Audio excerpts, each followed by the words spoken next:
For that saxophone and everything. Hi, everybody. This is so exciting.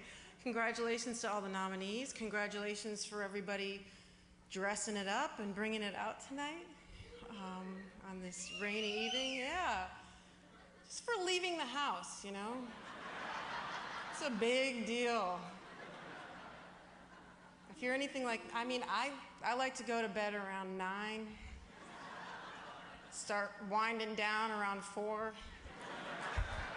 No calls, pajamas. So this is big on a lot of levels. My name is Lynn Rajskub, R-A-J-S-K-U-B.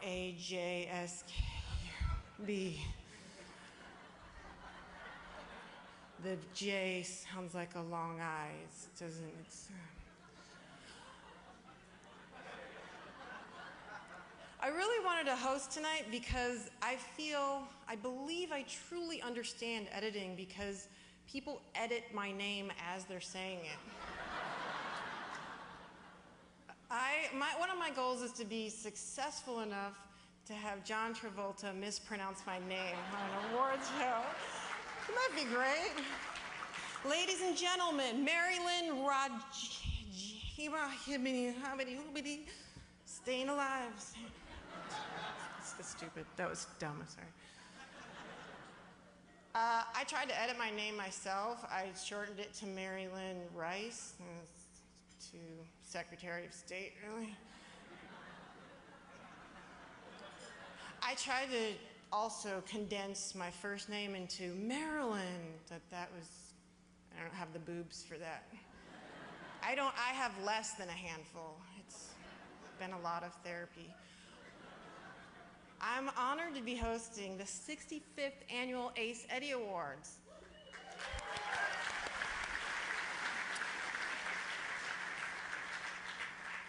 Although I will say Ace Eddie sounds like some kind of exotic strain of medicinal marijuana. Just, hey man, I scored some Ace Eddie. I'm gonna blaze it up after the show. Meet me in the alley. Meet me in the back of the Bev Hill. Let's get it on. Forgive me, I'm a middle-aged mother, so I think pot is funny.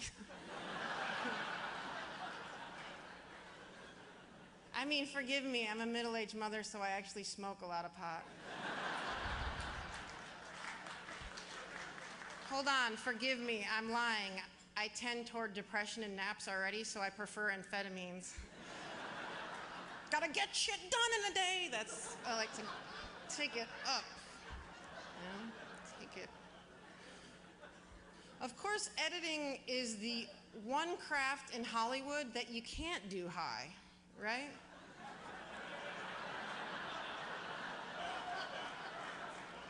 Because you guys have to fix everybody else's mistakes.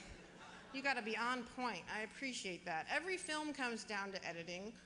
Where would Martin Scorsese be without the legendary editor Thelma Schoonmaker?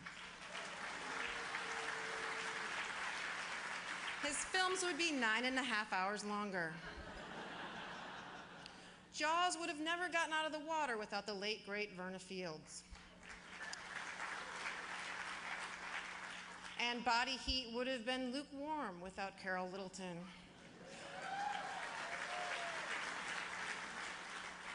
All awesome ladies and artists and masters of cinema of the highest order.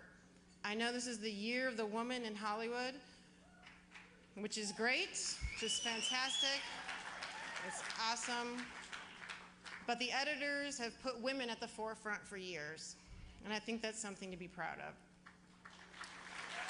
Yeah, sure. I heard that Richard Linklater said throughout the 12 years of production on Boyhood, hey, don't worry, we'll fix it in post. Can you imagine all the fixin' editor Sandra Adair had to do on that movie?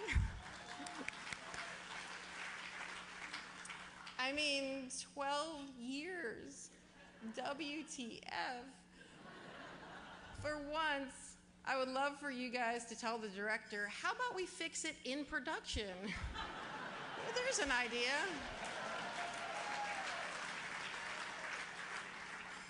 But let's face it, editing is a lot easier these days. You just throw a couple of vines together and call it a day, right? That's what my 6-year-old son tells me. I asked him if he wanted to come tonight, and he said no. Well, and his exact words were, lame, boring. I don't know where he gets it from. Oh, but he told me to tell you guys that if the Lego movie doesn't win, he'll cut a bitch. Those were his words, not mine. Okay, who has it harder, fiction or nonfiction editors? Easy, nonfiction. With fiction, you edit the words of a well-paid screenwriter, spoken by professional, well-paid actors. In nonfiction, you have to take something that comes out of Kim Kardashian's mouth and make it worth watching.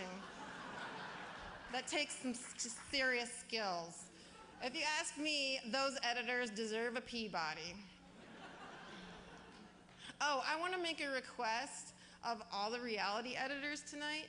Can we stop with all the jump cuts and just chill the fuck out for a second?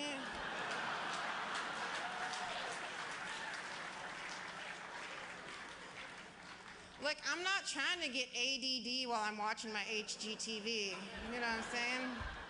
I turn that on and leave it on to de-stress. I want to see people's open concepts and their room for entertaining. How much entertaining do these people think they're going to do? When I'm watching my Property Brothers and my $1 million listing, you know, it's like, living room, front yard, infinity pool, infinity pool, infinity pool. Just knock it off.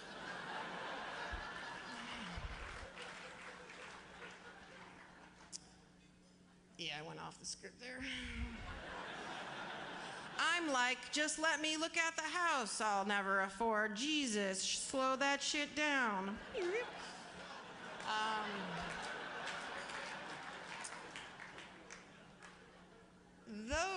Hey, they can take a page from Birdman, which is nominated tonight. I mean, yes. Fantastic. I mean, the whole thing is supposed to be shot in one extended take. Where do you cut? If I were the editors, Douglas Crease and Stephen Mirioni, I would have had a nervous breakdown working on that film. I would have told Alejandro Inarritu to stop smoking that Ace Eddie or whatever he was on. But, I mean, now that I think of it, I think not editing is the new editing, you know? Let's get that hashtag trending tonight. Instead of hashtag no filter, let's do hashtag no edit. That shit is hot. You know, this way, after Gone Girl, Ben Affleck could have tweeted, shower scene, no edit. But let's face it, we all know editor Kirk Baxter added 3 inches to Ben's junk. That's true, right? It's in the editor's collective bargaining agreement, known as the 3-inch rule. Used a lot in Magic Mike. What'd you say? I'm getting heckled at the Editor's Award. It's getting crazy. What'd you say, Kim Jong? About his penis? You wanted to say something? Let's talk about it. Tiny. Bam! Pow! I like that. Because we all know bigger is better, right? No. Not really. Too big is bad, too.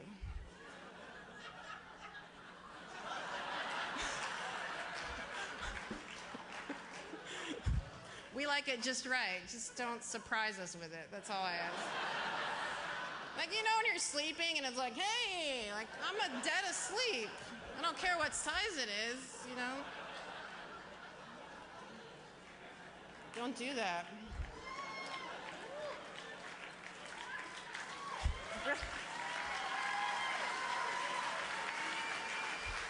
Editor's night, oh yes, the feeling's right. Editor's night, oh what a night. Put it in. What? You guys, tonight's the night.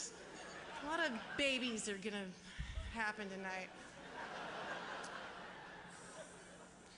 I had something else to say about Gone Girl. which is Kirk Baxter. You're very talented, but I wish you could have edited a different ending on that. You know, I found it very unsettling, and I needed to wrap it up a little bit better for me, a little bit something more Disney-esque. Like, if he would have just taken an ice pick and stabbed that bitch to death, and then I would be like, it's over. Jeez. As an actor, I want all editors here tonight to take a page from Alfonso Gonçalves and Alex Hall on True Detective. Yes, awesome. They just let, this is back to the hashtag no edit, they just let Matthew McConaughey say his monologues direct to camera for 4.5 minutes. This is like an actor's wet dream. It really takes me back to acting workshops, you know? He's playing with the beer cans, just doing some cigarette work. Oh, incredible. You'd never see that shit on network television. Entire scenes don't go on for 4.5 minutes. 4.5 minutes is an entire episode of 24. I know because I did 4,000 of them, including 24 Live Another Day, 10 p.m. to 11 a.m., which is nominated tonight.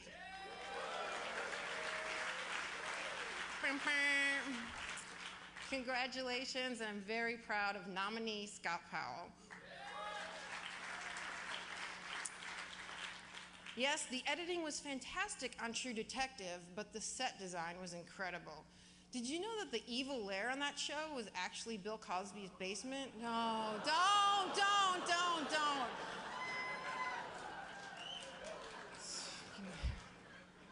Hideous, unspeakable, ugly. Sorry. I'm contractually obliged to make one joke about Bill Cosby. That was it. My apologies to all of those who believe the cause.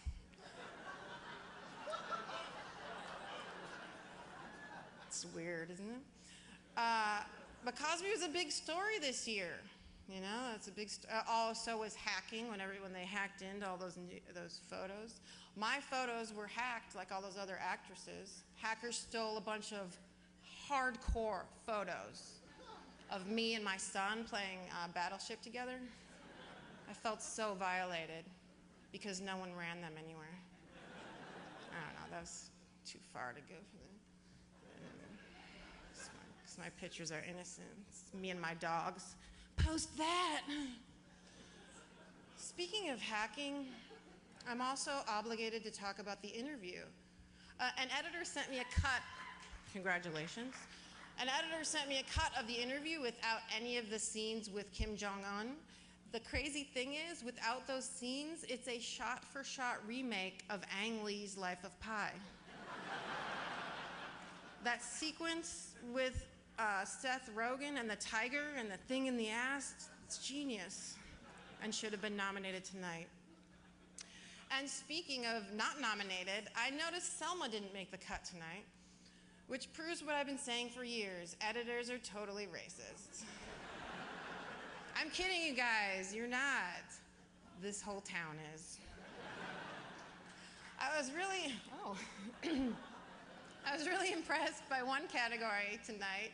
In Best Edited Documentary Television, Cosmos: A Space-Time Odyssey and The Roosevelts are going up against a documentary on Pauly Shore.